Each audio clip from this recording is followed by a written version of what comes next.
You know that feeling. It's Monday morning, you're all set, going to change things, be the person you should be. Right. Then Tuesday rolls around, maybe Wednesday. Mm-hmm. Well, where did that motivation go? Yeah. It just kind of fizzles. Oh, absolutely. Your head knows, but your feet, they just aren't moving in the same direction. Happens all the time. Right. It feels like this gap, between knowing what's right and actually doing it. Yeah, we often assume that if we just understand something, like intellectually, the actions will naturally follow. But, well, life shows us that's not quite how it works. Exactly. And that's really the puzzle we want to dig into today. Why is there that gap? We're doing a deep dive into how our habits, our desires, maybe stuff we don't even realize are actually like steering this ship way more than our conscious thoughts. That's right. And to help us navigate this, we're going to be drawing quite a bit from James K. Smith's book, You Are What You Love. It's got some really rich insights. Okay, so our mission for this deep dive is to really get a handle on the power of habit and desire in shaping who we are, who we become, and how that connects to, well, personal growth, culture, maybe even faith. Definitely. So, where do we start? How do we even begin to unpack this? Well, I think a good starting point is how we often think about learning, maybe even discipleship in some contexts. It's kind of like a bank account model. A bank account? Yeah, the idea that we just deposit knowledge into people's heads and that's supposed to change them. Paula Frere and Bell Hooks, they critique this pretty heavily. Right, right. Smith calls it thinking thingism, I think. That's the term, yeah. This assumption that if we just get the right information lined up in our brains, our behavior will sort of automatically follow through rational choice. Like learn it, think about it, do it. Simple. But yeah, life's rarely that straightforward, is it? It really isn't. I mean, think about it. You hear an amazing sermon, maybe something really inspiring on Sunday. You feel totally fired up. Exactly. You leave thinking, yes, I'm going to live this out. But then Monday, Tuesday, Wednesday hits, and you find yourself falling back into the same old patterns, the same struggles. Yeah.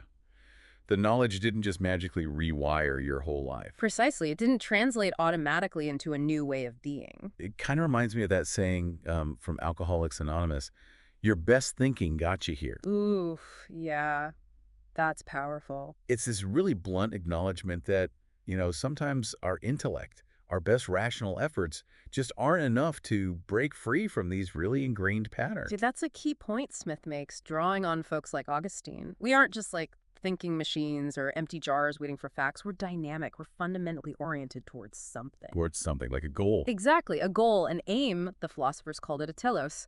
We can't not be heading somewhere, aiming for something. It's part of being human. So it's not a question of if we're striving, but what we're actually striving for, even if we're not fully conscious of it. You got it. Blaise Pascal, he had this famous wager idea. Oh, yeah. Pascal's wager. Right. He basically said, look, you have to wager. You're already committed. We're all betting our lives on something, whether we realize it or not. We're aiming for some destination, some vision of what we think will satisfy us. Okay, so this destination, this thing we're all aiming for, maybe without even knowing it, what is it, generally speaking? Well, the ancients often called it the good life. But defining that's the tricky part. And that's where virtues and vices come in. Right, virtues. Like good habits. Exactly. Good moral habits. Things like kindness, patience, courage. They're like internal dispositions, leanings towards the good. And vices, obviously, are the opposite habits that pull us away from the good. So they're not just like external rules written down somewhere, like do this, don't do that. No, they're deeper than that. They become part of who you are. Thomas Aquinas made a great point. The more virtuous someone becomes, the less they actually need external laws to compel them. Because they want to do the good thing naturally. Exactly. It comes from the inside out. Think about raising kids, At first, it's all rules, rules, rules. Definitely. But the goal is that eventually they develop their own internal compass, right? So they make good choices without you constantly having to tell them. That makes a lot of sense. But okay, how do you actually get these virtues? Because you can't just like read a book on generosity and suddenly, poof, you're generous. Exactly right. That's the core of it. Virtues aren't primarily learned through the intellect. They're formed, cultivated through practice, through experience, through retraining our gut reactions, you might say. Retraining our gut. Yeah, Smith uses this great analogy. He says developing virtue is less like studying music theory and more like practicing scales on a piano. Okay. It's about your fingers, your whole being, actually learning the feel of it, internalizing it through doing it over and over. So it really is about practice, consistent action until it becomes almost second nature, almost automatic. That's it. Now here's the twist. While our deepest longing, our ultimate telos, is meant to find its end in God, we often get sidetracked. Sidetracked. Yeah, we find ourselves drawn to what Smith calls rival gods or pursuing rival kingdoms. Our desires get, well, miscalibrated. It sounds like we're navigating life with like a faulty map of the good life. That's a really good way to put it, a faulty map. And crucially, this map often works on our imagination, not just our intellect. Rosso. While our culture bombards us with these really attractive pictures, these visions of flourishing, buy this, achieve that, look like this, and you'll be happy. Right, the promises. Exactly. And these visions, they grab us emotionally, imaginatively. We get hooked by the picture they paint, maybe without even thinking it through logically. But we follow that map. We follow that map, pursuing those rival kingdoms until often we get kind of shipwrecked. The promises don't deliver, things fall apart, and we realize, wait, this wasn't the destination I actually wanted. And Smith's point is that this miscalibration, this following the wrong map, often happens not because we believed a bad idea necessarily, but because we got captivated by these rival visions through practice, through participating in things. Precisely. Through engaging in practices that subtly shape what we desire. Which brings us neatly to the power of unconscious habits. Psychologists call them automaticities. Automaticities. Okay. Timothy Wilson has this fantastic analogy. He says, our conscious mind, our awareness, is like a tiny snowball on top of this massive iceberg of the unconscious. Wow. Yeah. He estimates maybe only like 5% of our daily actions come from conscious, deliberate thought. The other 95% managed below the surface by these learned habits. 95%, that's huge. It's like, you know, when you drive home from work Yeah. and you pull into the driveway and realize you don't actually remember the last 10 minutes of the drive. Exactly. That is a perfect illustration. All those complex actions, steering, braking, signaling, they've become so automatic through repetition, your conscious mind just checks out. So it's handled unconsciously. Right. And this isn't just for physical actions. It applies to our inner life, too. Our virtues and vices, those ingrained dispositions, they function like automaticities, shaping how we instinctively react, how we see the world, what we move towards. And our love, then, our deepest desires. They also operate largely unconsciously, like a kind of automaticity we need to tune into. That's a really key insight, yes. Our love, our desire for that ultimate telos operates non-consciously to a large extent. It becomes habitual. Okay, so how do we learn to love something unconsciously? Well, two main ways. First, just the habitual nature of love itself. It operates under the radar a lot of the time. We just find ourselves drawn to things. And second, we can learn unconsciously just by participating in cultural practices without even realizing how they're shaping what we long for, what we value. So we can end up loving these rival kingdoms without meaning to, just because we're caught up in their rival liturgies. Exactly. That's a central idea in Smith's work. He argues that many everyday cultural practices function as liturgies. Liturgies? Like church stuff? Well, yes and no. He uses the term more broadly. They're habit-forming rituals, practices that shape our loves, our desires, often without us noticing. Okay. Remember David Foster Wallace's parable about the fish? Oh, yeah, the what is water one. Right. The older fish asks the younger fish, how's the water? And the younger fish are like, what the heck is water? They're so immersed in it, they don't even recognize it as their environment. Precisely. And Smith argues we're often like that with the cultural water we swim in. Our imaginations, our longings are constantly being shaped, conscripted even, by these secular liturgies that offer their own visions of the good life. Can you give us a really concrete example of one of these secular liturgies? A shopping mall is his prime example. He draws on Ira Zapp, who called the mall a kind of modern ceremonial center. A ceremonial center. Okay, I'm trying to picture that. Think about it. The grand entrances, designed to awe and invite you in. The carefully planned layout, guiding your movement. Even the map, the directory, acts like a kind of worship aid, telling you where to go. Huh. And the stores themselves? Yeah, the stores become like little chapels, maybe. And the racks of clothes, the displays of products, they're almost like shrines. Shrines to it. To different ideals, right? Ideals of beauty, success, coolness, comfort.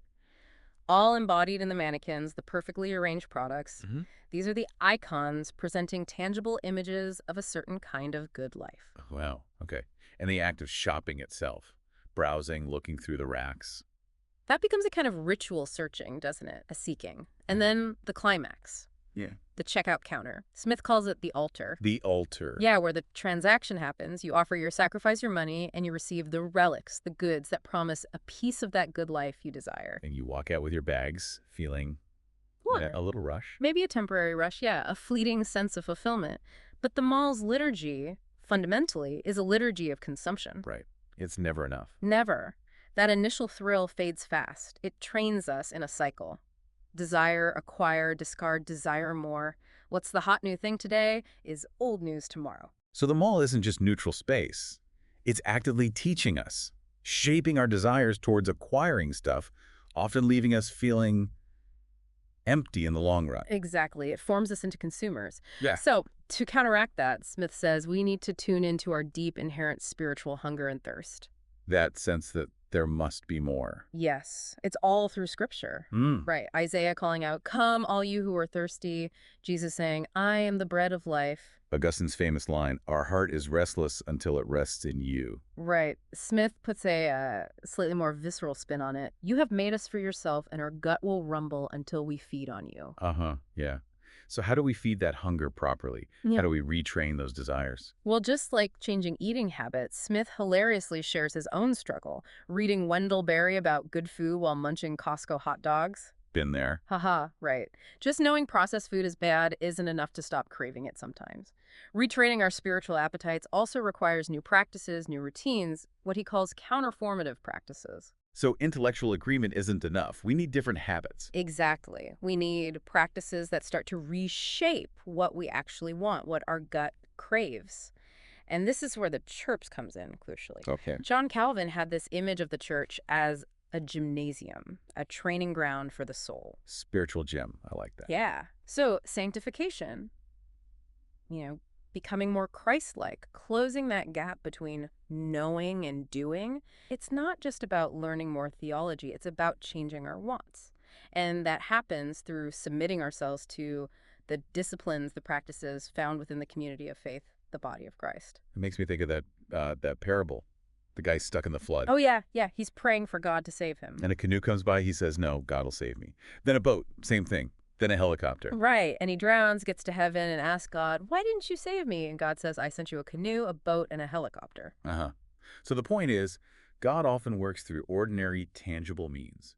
Exactly. And the church, with its practices, its liturgy, the regular rhythm of prayer, song, hearing the word, baptism, communion, these are the canoes, boats, and helicopters God provides for our formation. So liturgy isn't just some old-fashioned ritual. It's actually how we learn to put on Christ. It's Yeah. a set of practices empowered by the Spirit that shape our desires and our imagination over time. That's the core argument. Now, obviously, there's been a historical debate about the form of worship. The Reformers, for instance, weren't anti-liturgy, but they were critical of liturgies that felt like just human effort, where the sense of God's active presence was lost. So Christian worship isn't just any embodied practice. It's unique because it's an invitation to participate in God's own life, the life of the Trinity. Precisely. And this leads to a critique of some modern approaches, like the seeker-sensitive model, that sometimes try to borrow forms directly from contemporary culture, the coffee shop vibe, the concert feel. Thinking those forms are neutral, just containers for the gospel message. Right. But the argument we've been tracing is that those forms aren't neutral. The mall teaches consumerism. The concert might teach spectatorship or emotional highs. They come loaded with their own aims, their own ways of shaping desire. So if you just pour the gospel into a mall-shaped container, you might unintentionally teach that Jesus is just another product to consume for happiness. That's the danger, yeah, instead of encountering the living Lord. So the actual form of worship, its narrative structure, its specific received practices matters deeply. It's designed to recalibrate our hearts towards God. And Smith emphasizes that it's less about constant innovation and more about discerning reception and faithful repetition. Exactly. Faithfully engaging with these time-tested formative practices that have been handed down, because formative Christian worship has this intentional biblical shape, this narrative arc. Okay, what's that arc look like? It's designed to grab hold of our whole person, our gut, and capture our imagination by centering us in God's big story of reconciliation. It typically flows something like this. First, there's the gathering. We're called together, constituted as God's people. Then the word. We listen to God speak through Scripture. We're fed and shaped by it. Okay, gathering word. Then often, the supper or communion. We commune with God and each other at the table. It's a powerful enactment of unity, a taste of the kingdom. Right. And finally, the sending. We're blessed and sent out, commissioned to be God's image bearers in the world. That's a clear flow. Mm. He also mentioned that phrase, sursum corda. Ah, yes. Lift up your hearts. It's a key moment in many traditional liturgies. What's its significance? It's this explicit call to reorient ourselves, to turn our attention, our affections, our whole being upward toward God, toward the life of the Trinity. It marks a deliberate shift. And the key is actually doing these things, being immersed in them, not just understanding them intellectually. That's the recurring theme. Practice shapes the heart. So what's the ultimate goal? Where is all this worship practice leading? Smith connects it back to our fundamental purpose, drawing on N.T. Wright. The goal of worship is intertwined with the goal of being human, to reflect God's image. That's what we were made for, according to Genesis. To become genuinely human by reflecting God. Yes, worship helps us do that. He says worship characterizes us in two ways. Okay.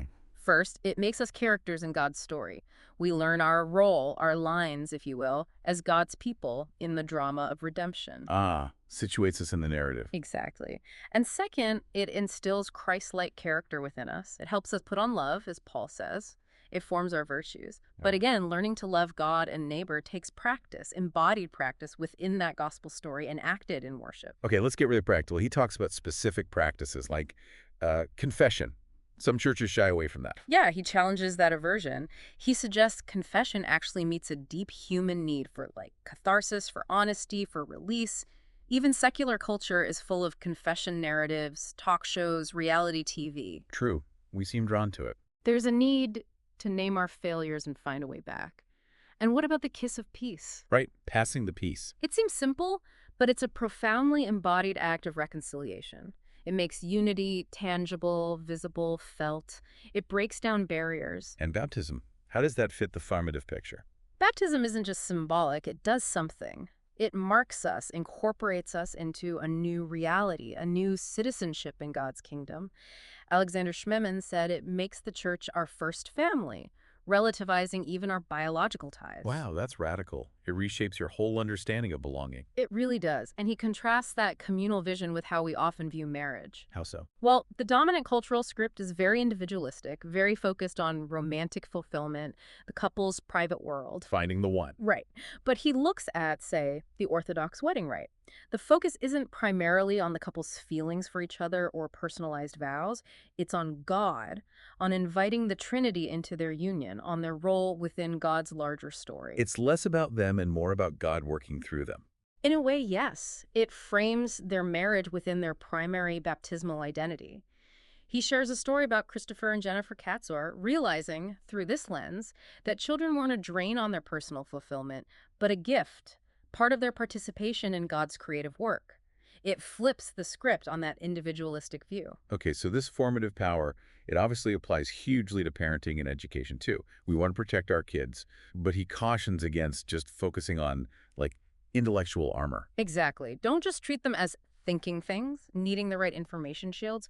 We need to parent them as lovers, intentionally shaping their affections through the rhythms and practices of the household. Like what kind of practices? Things like regular family meals with real conversation, shared chores, reading aloud, praying together. Even the atmosphere you create. He mentions things like Victory Garden posters during WWII, creating an enchanted household focused on a common mission. It's about cultivating a home liturgy that points towards kingdom values. It's like that idea of kinesthetic knowledge. Again, learning the faith by feeling it, by doing it. Precisely. So formative education isn't just about information transfer. It's about habituation, about capturing the imagination. He gives that great example of the Sunday school worship laboratory. Where kids playfully learn the elements of worship. Yeah, they handle the chalice, they learn the gestures, they get a feel for it. It's not just abstract concepts. And he contrasts that with youth ministry that's maybe more focused on entertainment or just emotional highs. Right. He shares that lovely story of his own son in Sacré-Cœur in Paris, knowing exactly what to do, light a candle, offer a prayer. It wasn't just an idea, it was an embodied practice he knew how to participate in. A tangible way to connect. Yes. So, formative youth ministry, Smith argues, should center on involving young people in the church's historic worship and multi-generational community, engaging with the ordinary means of grace, and the importance of relationships with other faithful adults besides their parents. That makes sense. And these principles extend to schools, too. K-12, even higher education. Absolutely. Thinking about the tellus of education. What are we actually aiming to produce? Not just knowledgeable people, but wise and virtuous people, using framing practices, rituals, routines, symbols to orient the whole educational enterprise towards a kingdom vision. Okay, fascinating. Finally, he brings it all together with vocational liturgies. How does our work, our daily life, fit in? He grounds it in the doctrine of creation. This world is God's very good creation. It's our home. And we have a mission here Which is? to image God, to unfold creation's potential. Tolkien called us sub-creators, and to occupy creation faithfully, especially as the church. Our work, whatever it is a primary way we image God. He uses that Star Wars example, Yeah. the I am your father reveal. Yeah. How Lucas himself didn't fully realize where the story was going initially. It shows how even our creative work can be guided by these deeper, perhaps unconscious narratives and desires shaping it. So our culture making, our work, needs to be informed by a vision of shalom, of how things ought to be. Exactly. And where do we get that vision reliably instilled in us? Christian worship. He calls worship the design studio for the Christian imagination. Wow, a design studio. It rehabituates us week after week to the true story of the whole world, giving us the patterns and instincts to shape our work and lives accordingly. He mentions the Barnes Foundation move, how constraints rooted in tradition actually sparked innovation. It's traditioned innovation. So loving our work for God means immersing ourselves in the practices where the love of God shapes our character, our motivations, our vision. Beautifully put, yes. The Orthodox liturgy, he notes, constantly points towards the kingdom as the ultimate horizon. That reframes everything. Our daily tasks gain significance when seen as participation in God's larger purposes. He even ends with a personal note about how his wife, their shared life, has been profoundly formative for him. Right. So wrapping this all up then, Mhm. the big takeaway is really powerful. We are what we love, Yeah. fundamentally. And what we love gets shaped, often without us even realizing it, by the practices, the liturgies we immerse ourselves in and day out. Yeah, so it's worth taking a hard look. What are the liturgies in your life? Both the obvious ones, maybe at church, but also the subtle ones in your workplace, your entertainment, your shopping habits. What are they teaching your heart to desire? That's a really searching question. Yeah. And here's a final thought maybe to chew on. What if paying attention to the seemingly small, ordinary, repeated practices in our homes, our communities, our churches, what if that's actually the most profound pathway to becoming who we were truly made to be? It's a compelling thought. And if this resonates, we definitely encourage you to dive into Smith's You Are What You Love yourself. Maybe check out Augustine or N.T. Wright too. There's so much richness there. It really feels like an invitation, doesn't it? To be more intentional, more aware of how our hearts are being shaped, and to lean into those practices that genuinely form us towards love of God and neighbor.